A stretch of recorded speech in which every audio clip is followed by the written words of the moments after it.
What is a woman? Today, Britain's Supreme Court answered that question. It's a seismic moment in the long, bitter and divisive debate over transgender rights, with potentially far-reaching repercussions.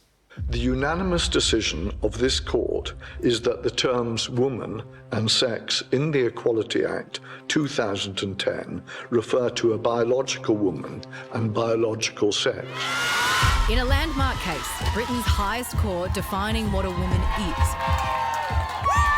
That transgender women are not, in the eyes of UK law, women. That a woman is defined by her sex at birth. Today, the judges have said what we always believed to be the case, that women are protected by their biological sex, that sex is real. It ends a decade-long legal battle between the Scottish Government, which argued that transgender women with a gender recognition certificate are entitled to the same sex-based protections as biological women, while a women's rights group argued those protections should apply only to those born female. The court coming down on the side of the campaigners. It's just about saying that there are differences, and biology is one of those differences, and we just need protections based on that. That women are biological females, not a man with a certificate. It's fundamental reality. Among the group's supporters, author J.K. Rowling, who reportedly donated tens of thousands to their campaign and today celebrated with this. What the fuck does J.K. Rowling have to do with any of this, dude? The consequences of potentially far-reaching, with those born male able to now be excluded from women's sports, changing rooms, public bathrooms, hospital wards and refuges. Women can now feel safe that services and spaces designated for women are for women. It's getting harder and harder and harder to exist as an openly trans person in this country. The court insisted the law still provides transgender people with protection against discrimination. We counsel against reading this judgment as a triumph of one or more groups in our society at the expense of another. It is not. Even though the judge went out of his way to clarify that it wasn't, it just feels like an attack on trans people.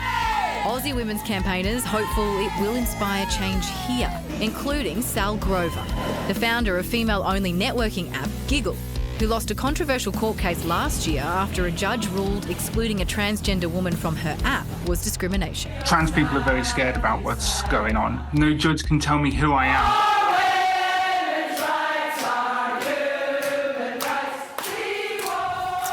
And Sall Grover, who you saw in that story, is with us now. So what's your response to this ruling? Obviously elated and also incredibly hopeful, I think, because what I'm hoping is that a lot of people are now able to realise what so many people have been fighting for so long. This is not about hate or phobia or anything. This has simply been about one group of people wanting to establish truth and reality, and that another group of people can't come along and take that away. Well, Sal, a lot of people don't share your feelings. Far from it. They're feeling devastated. Can you understand why? Not in a way that correlates with reality, to be honest. I understand that a lot of people have been misled, for lack of a better term, of what's been going on. But I think everybody actually has to understand that sex-based rights is how everyone is protected, because whether you like it or not, we all have a biological sex. Even if you're trying to reject it, it is how everybody gets their rights. So for example, if you have like a non-binary identity, gender identity in law doesn't help you. You are going to rely on your sex-based rights when that's what's at play. So I would say to anyone who is feeling devastated about this that, like, if we can actually start having conversations that are fact-based, that are rational and that are mature, that we could all actually come together and to some understanding about what actually needs to happen here and find a way to accommodate everybody. Because at the end of the day, if somebody wanted to go in there and try and find a way to have trans rights that don't take away women's rights, don't take away LGBT rights, don't take away freedom of speech or belief or association, all power to you. I'll support you all the way through. But no one's ever even attempted that. Sal, if a ruling like this were to happen here, though, what would that look like? And then in that case, where would be left for trans women to go? What space is safe for them? What we want is to be able to have female-only spaces, female-only sport, and for women to be recognised in law. As I said before, if you can find a way to do that while have trans rights simultaneously, all power to you, but that hasn't been attempted. Now, if you want to go and create spaces specifically for trans women, create them. Create women plus trans women spaces. You just have to also be able to have female only, because if you don't, what is happening is it's women who want female only spaces are the ones being oppressed, being marginalised, being pushed out of society. Sal, it's not lost on me that we don't have very much time with you, and there's so much nuance in conversations like this. There are a lot of people today, including pro-trans activists, that have said that this may be used as justification or vindication to discriminate further against trans people. Does that worry you at all? At the moment, the group that is being discriminated against are women. The easiest test for this is in the workplace, don't call a man she if he asks you to. See who has the power in that situation. We're in a rights fight. What they're in is a demands fight. So men who claim to be women can actually use male-only spaces. They can also create spaces that are specific for them. No one's stopping them from doing it. So it's not discrimination, or it shouldn't be discrimination, to stop a man, no matter what he claims, from coming into a women-only space. At the moment, when he can, what's happening is that women are not allowed to say no to a man if that man claims to have an identity. Now, that is not sustainable in society. So there has to be safeguarding, there has to be boundaries.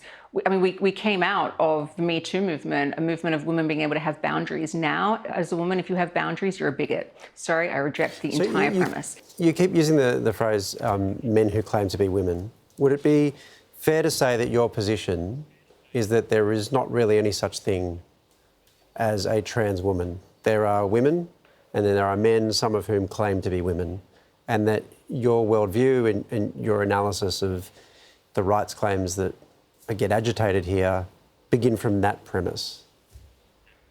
100%. I mean, the only prerequisite to be a trans woman is to be a man, to be male.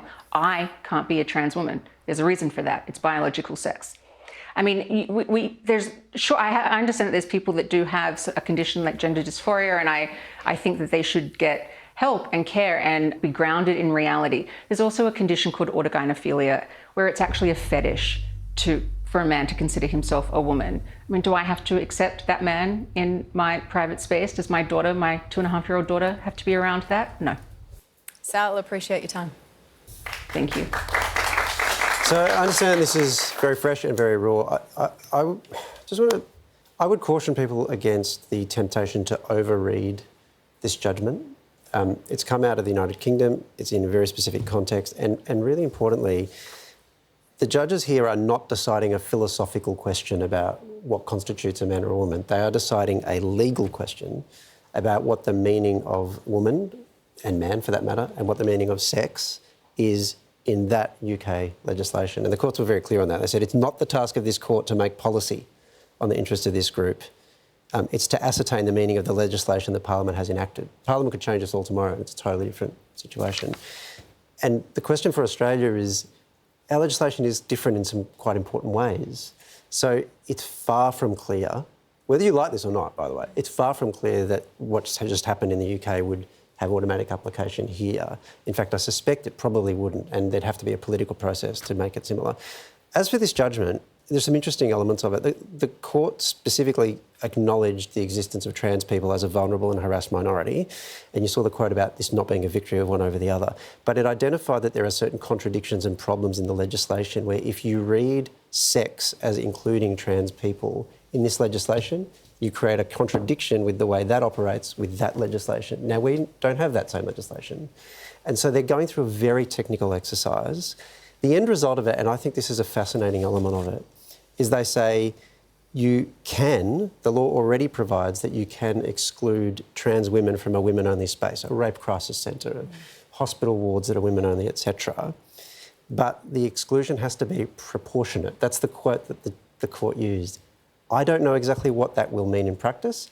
I think a lot of lawyers around the world and in the UK don't know exactly what that will mean in practice. But it's not hard to imagine, for example, that they might say, if you're dealing with a rape crisis centre or you're dealing with, I don't know, to use a controversial example, sport, that's different to if you have a female-only forgive me, jewellery club or something like that, where the biological elements may not be as predominant.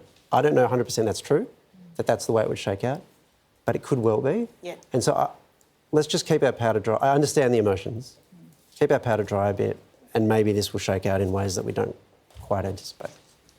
My worry is that you will see this kind of rhetoric become dangerous because it gets weaponised, and people who don't have that nuance or haven't read that then take that to be something else. And that's on us.